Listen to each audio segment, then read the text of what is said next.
When it comes to your employer, some companies will offer you a 401k match, which says for every $1,000 you invest in your 401k, your boss is going to give you an additional $200, an additional $500, maybe even an additional $1,000. They'll match it at 100% contribution. But what you got to understand about this is some employers are going to put restrictions on how this works, meaning a vesting schedule, which says that in order for you to actually get that money and keep that money for yourself, you have to work at the company for at least 5 years. Now, every company is going to have different rules and regulations on this, but you want to understand this just in case you quit, just in case you leave, or just in case you get fired.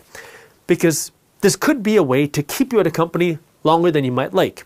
Now, this has a lot of benefits to you because it's kind of like free money in a sense that your employer is giving you more investment money, but I wouldn't say it's free money because you're still working for it.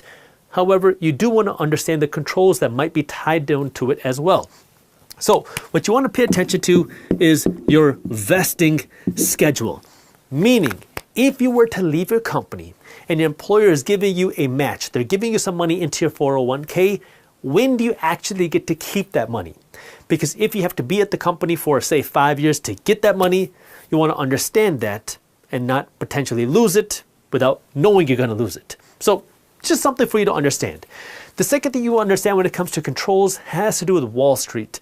Because when you invest your money in a 401k, what you're doing is you're investing your money into a fund. You're generally not going to be able to invest in individual companies. Like you can't take your 401k generally and invest it into the Tesla stock or Nvidia stock or Amazon stock. What you're going to do is you're going to invest this money into a set of funds that your employer has partnered with. Now, what ends up happening here is you're pretty limited on where you can actually invest your money. Like you're not going to most likely be able to invest your money into real estate. You'd have to invest in something like a real estate investment fund if you're even given that option. And so what you want to think about and remember here is when you're investing in a 401k, this is just one vehicle. It's not your only investment vehicle. I'm going to talk about alternatives at the end of this video, but just know that you have limited control when it comes to investing with your 401k because you have to invest your money into whatever those money managers offer you. And those money managers then pretty much manage your money for the next 10, 20, 30, 40 years. And they're going to charge you a fee for every year that they manage your money, and hopefully they make you a profit. And even if they don't make you a profit, they still charge you a fee.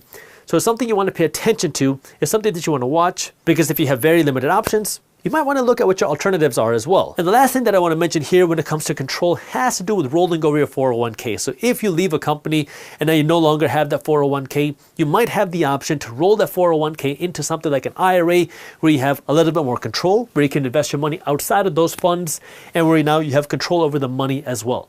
So something for you to think about, especially if you're moving from one company to another, where you're moving over 401ks as well. The fourth thing that I want you to understand has to do with limitations. And this used to be one of my biggest issues with 401ks. I've kind of softened up to them a little bit more over the past number of years, but I used to be very against 401ks. And the reason was because you were very limited on your investment options. And then I started to realize that, well, for many people, that's okay.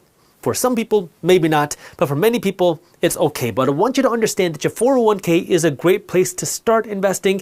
It's not where you want to stop investing. This is your beginning to invest fund. This is that tax-deferred account to get you started with your investments, but this should not be your only or sole investment fund.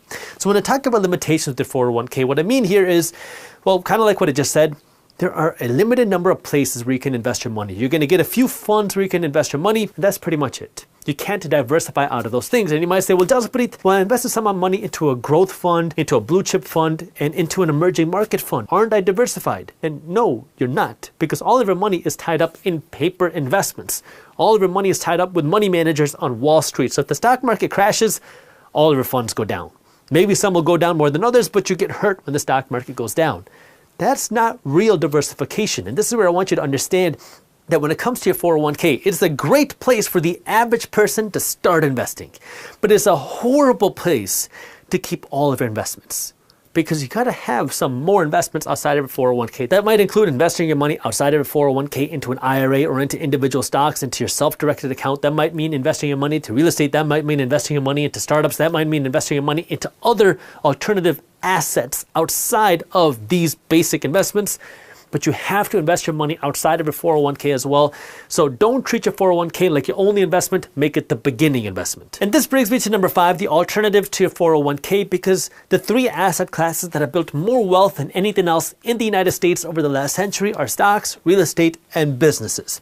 Now, your 401k is one way that you can invest in stocks, but it's not enough. What are other ways that you can invest in stocks? Well, you can invest in stocks through something like an IRA.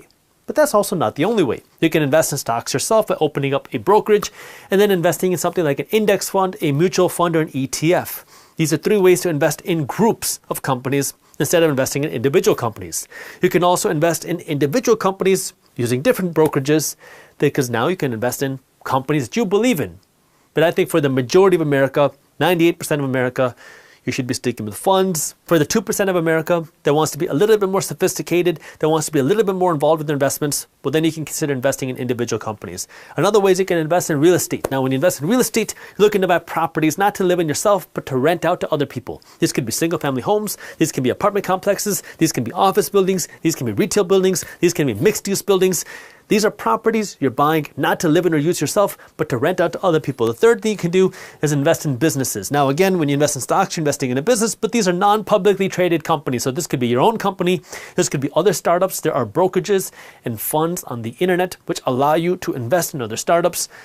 This is a way now for you to invest in newer startup type companies. But understand, this comes with the most risk, but also the most potential upside. What you want to remember here is what I said just a minute ago. Your 401k is a great place to start investing, but please do not make that the end to your investments as well. If you enjoyed this clip and you want to continue your financial education journey, I have another video that I think you'll love. All you got to do is click that button right over there. And for those of you who want to stay up to date on the top finance and business news, you can join Market Briefs, my free financial newsletter, by clicking that button below. Thank you for watching, and I'll see you in the next one.